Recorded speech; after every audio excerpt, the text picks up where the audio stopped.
Надминувањето на стереотипите кои се однесуваат на дискриминацијата на руралната жена и нејзиното издигнување на ниво на успешен предприемач бара заедничка акција на граѓанските организации и државните органи.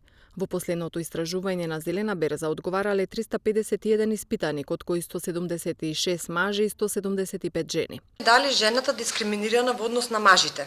По ова прашање, 37,07% одговорија со не, а 30,17% одговорија со да.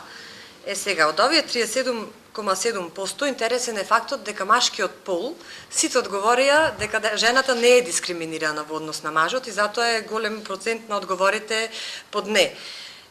Имаше и жени кои исто така не сакаа за време на анкетата, иако анкетата беше анонимна, да одговорат со потврдно со нова прашање.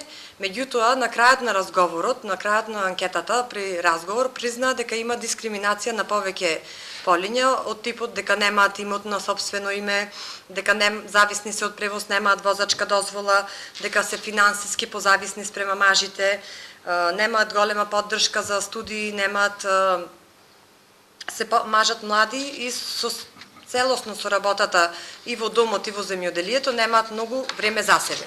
Во оваа насока надлежните треба да пристапат кон имплементација на мерки и чекори кои ќе овозможат унапредување во однос на препораките од Европската комисија, кои се однесуваат на поглавје 23, со акцент на темелните права, особено делот на заштита од дискриминација на руралната жена.